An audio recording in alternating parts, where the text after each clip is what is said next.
ይህ ውድድር የተለያዩ 20 ሰዎች የሚወዳደሩበት ውድድር ነው። ሽልማቱም ግማሽ ሚሊዮን አሜሪካን ዶላር ነው። በዚህ ውድድር ላይ የተሳተፉ 20 ሰዎችም የራሳቸው ፍላጎትና ስሜት አላቸው።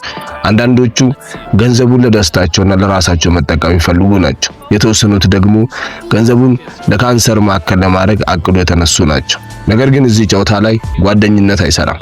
እያንዳንዱ ስህተት ዋጋ ያስከፍላል። ይህ 20 ተወዳዳሪውን በድምር አንዱ ለአንዱ ጠላት እንጂ ወዳጅ ሊሆን አይችልም።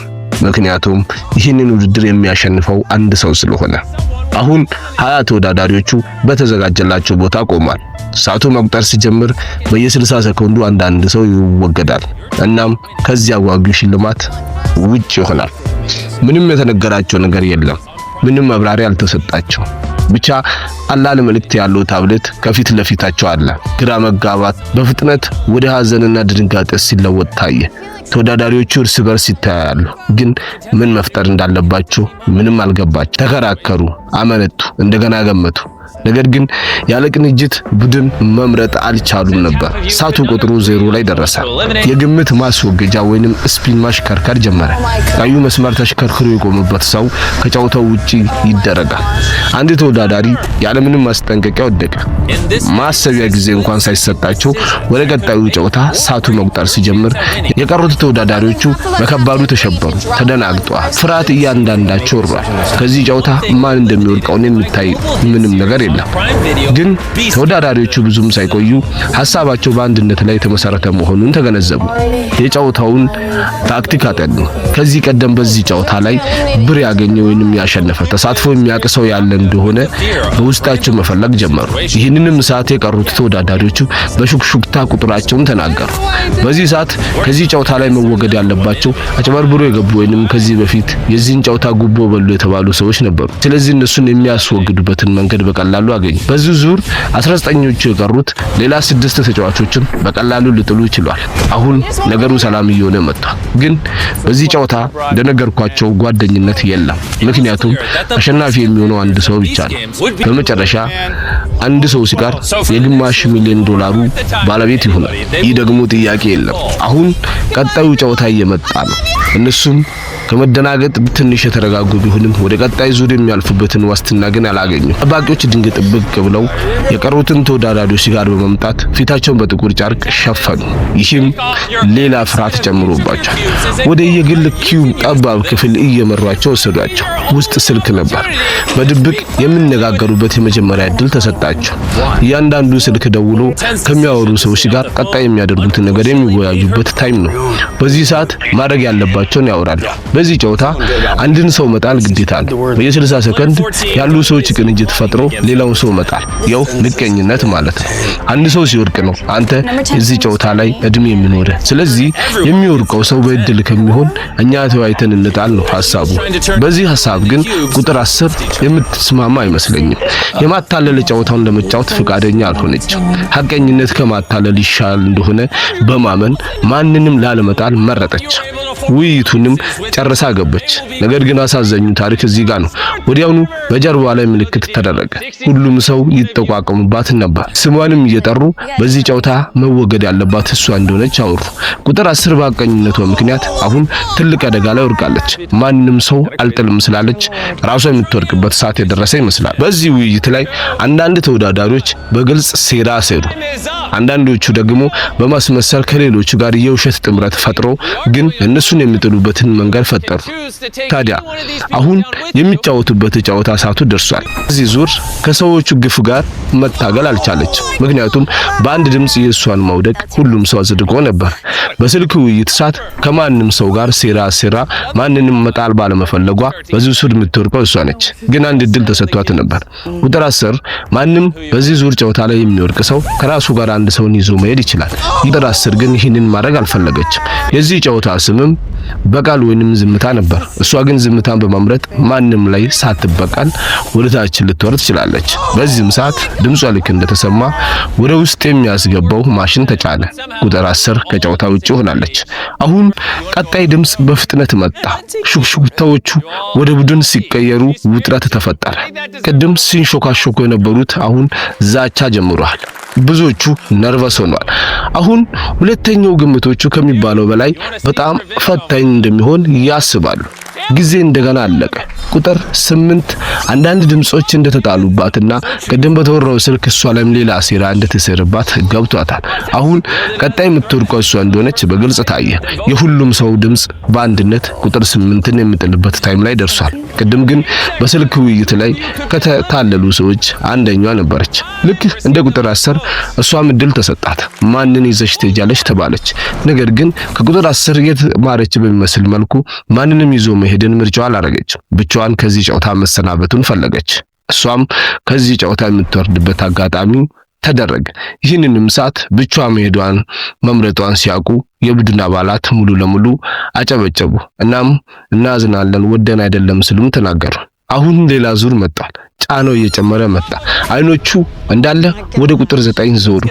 ታዲያ እዚህን ሰዓት ቁጥር 9 እንዲሄድ መፈለጋቸውን በትክክል አውቋል። ግን እሱ እንደ ሴቶቹ አይደለም፣ ብቻውን አይሄድም። ወደ ቁጥር 3 ዞረ። አታሎት እንደነበር አስታወሰ። በስልክ ወሬው ሰዓት ከሱ ጋር ጥምረት የፈጠረው ቁጥር 3 ነበር። ታዲያ ይህ እንዴት ከሌሎቹ ጋር ተስማምቶ እሱን እንዲወርቅ እንደቻለ በማወቁ ብቻውን ላለመሄድ ከሱ ጋር እንደሚወርቅ አሳወቀ። በዚህ ዙርም ሁለት ተወዳዳሪዎች ከዚህ ጨዋታ ውጪ ሆኗል። ቀጣይ ምዕራፍ ተጀመረ። አንዳንዱ ተጫዋቾች በዚህ ነጭ ሳጥን ውስጥ ያለው ነገር እንዲያዩ ሳጥኑ ተከፈተ። ጨዋታዎቹ ተመሳሳይ ናቸው። የቅጣት ፈተና ይባላሉ። ይህ የግል ስራን ይፈልጋል። በአንድ ደቂቃ ውስጥ ብሎኬቱን እንዲደረድሩ ተደረገ። ቢወድቅ ያ የወደቀበት ሰው ከጨዋታው ውጪ ይሆናል። ምንም ካልወደቀ ግን ረጅም ግንብ የሰራ ሰው ሌላውን ተወዳዳሪ የማስወገድ ኃይል ያገኛል። የሚፈልገውን ሰው መርጦ ከዚህ ጨዋታ ውጪ የሚያደርገው በዚህ ጨዋታ ግንቡን ረዘም አድርጎ የሰራ ሰው ነው። ሰዓት ቁጥሩ ተጀመረ። አንዳንድ ተጫዋቾች ያለፉትን ውድቀታቸውንም ስህተታቸውን በማስታወስ በጥንቃቄ ገነቡ። ሌሎች እንኳን ለመገንባት ይቅርና መሞከርም አቅቷቸው ቆሞ የሚመለከቱም አልጠፉም። ቁጥር 1 ግን ምንም አጋር ያልነበር። ታዲያ በዜሮ ጊዜ የሷ ግንብ ፈረሰ። እናም ልክ እንደዛው እንደ 10 ቁጥሯ እሷም የምትወርድበት ሰዓት እንደደረሰ ተገናዘበች። አሁን የምትሰናበትበት ሰዓትና ልክ እንደነሱም አንድን ሰው ይዛ የምትሄድበት ጊዜ ነበር። ነገር ግን እሷ ማንንም ይዛ መሄድ አልፈለገች። ሌላ እሷን ደግሞ ለየት የሚያደርገው እርጉዝ ስለነበረች በቆመችበት ወደ ታች መግባቱን ስላልፈለገች ከፊት ለፊት በር እንድትወጣ ተፈቀደላት። ሁለተኛው ዙር ተጀመረ። ማማዎቹ እንደገና ተነሱ። ዝምታ ዋይታን ተካ። አሁን ሁሉም ሰው እየታወከ ይገኛል። ስልቶቹ ተለውጧል። ማን እንደሚወርቅ በግልጽ ልታይ ምንም የቀረ ነገር የለም። ከፍ ብሎ የገነባ ሰው ይድናል። አሁን በዚህ ሰዓት ከፍ ብሎ መገንባት ከምንም በላይ ትልቁን ቦታ የሚይዝ ቢሆንም መውደቅ ደግሞ ከምንም በላይ ውድቀት ስለሆነ ከፍ ብልም ባይልም ከመውደቁ ይልቅ ቀስ ያሉ መገንባትን አስቧል። ሰዓቱ እየጠበበ ሲሄድ ሁሉም ሰው በጥንቃቄ መስራቱን ቀጠለ። የማንም ግንብ ሳይወርቅ ሰዓቱ አለቀ። ረጅም የገነባ ሰው ግን የሚጥልበት ሰዓት ላይ ተደርሷል። ይህን ሰዓትም 19 እና 14 ከረጅም ግንቦቻቸው ጋር እንደገና ተጣምሯል። ተቀናቃኞቹም እያንዳንዱ በእጅ ምልክታቸው ሳይቀር እንዳይጥሉ መማጸናቸውን ቀጠሉ። ነገር ግን በዚህ ጨዋታ ላይ አንድ ሰው የመውደቅ ግዴታ አለበት። የመጀመሪያ እድሉ ለ19 ተሰጣት። 19ም የምትጥለውን ሰው ዞራ ከተመለከተች በኋላ እጇን ወደ 20 ቁጥር ጠቆመች። 14ም ከዚህ የተለየ ነገር አልነበረው። ያው እሷ እንደጠቆመችው 20 ጠቆመ። በዚህም ጨዋታ 20 ቁጥር ከዚህ ጨዋታ ውጭ ሆነ። የብሎኬቱ ፈተና የመጨረሻው ዙር ተጀመረ። ማማዎቹ ከፍ ብሎ ወጡ። እጆቹ ተናወጡ። እናም እንደገና 14 እና 19 እርስ በርሳቸው በትክክል ተጣጥሟል። መሪነቱንም አቻ አድርጓል። አሁንም እኩል ግንብ ገንብቷል። ወደ ኋላና ወደፊት ሹክሹክታዎቹ በጣም ተፋፍሟል። በዚህ ጊዜ ተከራከሩባቸው፣ ተጋጩ። ብዙዎቹ ይህ እንዴት ሊሆን ቻለ በማለትም ተናገሩ፣ ተጣሉም። በመጨረሻም ውሳኔ ተደረገ። እናም ተጨማሪ ተጫዋቾቹ በዚህም ዙር ወደቁ። ከዚህም አዲስ ፈተና መጣ። የሚያበራ ነጭ ነገርና በሰከንዶቹ የሚጨምር ገንዘብ። የገንዘቡን መጠን መውሰድ የሚፈልግ ማንኛውም ሰው ገንዘቡን መውሰድ ይችላል። ነጩን ቁልፍ በመጫን ያን ማድረግ ይችላል። ነገር ግን እሱ መጫን ማለት ያንን ገንዘብ ወስዶ ከጨዋታው መውጣት ማለት ነው። መጠኑ ደግሞ ሽልማት ገንዳውን ጨምሮ ይንቀሳቀሳል። ቁጥሮቹ በፍጥነት ጨመሩ። $69000 18 ቁጥር ተጫነች። በመጨረሻም ሌሎቹ ተሸነፉ። በእንባ ይቅርታ ጠየቅ ቀድሞ መንካት ባለመቻላቸው። እናም ተጫዋቹ 18 ቁጥር $69,000 በመውሰዷ ፈገግ ብላ ጨዋታውን ጨርሳ ወጣች። የቀሩት ተወዳዳሪዎቹ አሁንም ለ$431,000 መወዳደራቸውን ቀጥሏል። 6 ተጫዋቾቹ ቀሩ። አንዳንዶቹ ስለ ካንሰር መካከል መትረፍ ያወራሉ። ሌሎቹ ደግሞ ስለ ልጆቻቸውና ቅንጡ የሆነ መኖር እንደሚችሉ ይፈልጋሉ። ታሪኮቹ በትክክል እውነት ናቸው። 6 ተጫዋቾች ከኝ የሆነ የጨዋታ አይነት መጣ። ይህ ጨዋታ ማለት ይህ 6 ተወዳዳሪዎች ላይ የሚሽከረከረው ቀዩ መስመር ከመቆሙ በፊት አንድ ሰው ተጭኖ ራሱን ከጨዋታው ውጪ ያደረገ ግን እዛ ጨዋታ ላይ አንደኛ ሆኖ እንዲጨርስ የሚያደርገውን ሰው መምረጥ ይችላል። ይህንን ዙር ማንም ሰው ሳይመርጥ አለፈ። ነገር ግን በዚህ ጨዋታ ወዳቂ እንደሆነ የተፈረደበት 15 ቁጥር ነበር። በዚህ ዙርም 15 ቁጥር ወደቀ። አሁን 4 ብቻ ቀርቷል። 4ቱም ተመርጠው በተመረጠው ኪዩብ ውስጥ ወይንም ክፍል ውስጥ ተቆለፈባቸው። ከእያንዳንዱ ኪዩብ አንድ ሰው ብቻ ነው የሚወጣው። ስለዚህ ሁለቱ ቲም እርስ በርስ የብረት ዳምፔል የመንሳት ውድድር ይወዳደራሉ። ያሸነፈ ሰው የተሸነፈውን ሰው ውስጥ ቆልፎ ይወጣል። ከሁለቱም ቲም አንዳንድ ሰው ይወጣና $431,000 ሽልማት የሚያስገኘው ቀላሉን ውድድር ያደርጋሉ። ይህ ውድድር በጣም ቀላል ነው። ጥንካሬን ሳይሆን ልባዊ የሆነ ፍላጎትን የሚፈልግ አንዱ ለአንዱ ማዘን የሚቻልበት ቦታ እዚህ ጋር ይመስለኛል። አሁን እነዚህ በተኖችን ይዘው 1 ደቂቃ እስኪቆጠር መጠበቅ ነው። በ1 ደቂቃ ውስጥ ሁለቱም ሰዎች ከተጫኑት ቁልፍ ላይ እጃቸውን ካላነሱ ይህ ብር ወደታች ይሰምጣል። ግን አንድ ሰው ደቂቃዎቹ ሳይደርሱ ቀድሞ እጁን የሚያነሳ ከሆነ ያላነሳ ሰው ገንዘቡን አሸናፊ ይሆናል። አሁን 19 እና 11 እዚህ ቦታ ላይ ተፋጧል። ሁለቱም ቁልፎችን ተጭኗል። ነገር ግን 19 ካንሰር ማዕከሉን ለመርዳት ያሰበች መሆኑን በተደጋጋሚ እየተናገረች ነው። ያቺ ደግሞ ልጆቿን መርዳትና ደስ የሚል ኑሮ መኖር እንደምታስብ ታወራለች። አሁን ሰዓቶቹ እየቆጠሩ በጣም ሄዷል። የሰከንዶቹ ሽርፍራፊ ቀርቷል።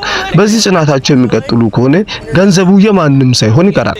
ይህ ከመሆኑ በፊት ከሁለት ሴቶች አንድ ሰው ይህንን ውሳኔ መወሰን ይኖርበታል። ከማሽኑ ላይ እጁን አነሳች። የዚህ ጨዋታ አሸናፊ የሆነችው 19 ቁጥር ሆነች። 19 ቁጥርም ቃል በገባችው መሰረት ለካንሰር ማዕከል ገንዘቡን እንደምታደርግ ተናገረች። የ11ንም ልበቀናነቷን መድረክ ላይ ተናግራ የፈለገችውን ወይንም ያሰበችውን ነገር በራሷ ጥረት ማድረግ በመቻሏ በጣም ደስተኛ እንደሆነች ተናገረች። ገንዘቡም ለካንሰር ማዕከሉ ገቢ ሆነ። ይህ ጨዋታ ከዚህ በፊት የተጫወቱ ብዙዎቹ ጓደኞቻቸውን በተለያየ መንገድ ሲክዱ የታየበት ከባድ ጨዋታ ነው። ምክንያቱም የገንዘቡ አጓጉነት የሚሸው 11 ቁጥር ያሳየችው ተግባር ግን እንዴት አያችሁ? እስኪ እናንተ ብትሆኑ የምታደርጉትን በኮሜንት ጻፉልኝና ይህ ጨዋታ ከተመቻችሁ ሰብስክራይብ ሳታደርጉ የጀመራችሁ ቻናሉን ሰብስክራይብ እንዲሁም ላይክ እና በኮሜንት ቀጣይ እያላችሁ ጻፉ። ቀጣይ ጨዋታዎችንም ይዤ እመጣላችሁ ይሆናል። ይህ ጃሾ ሚዲያ ነው።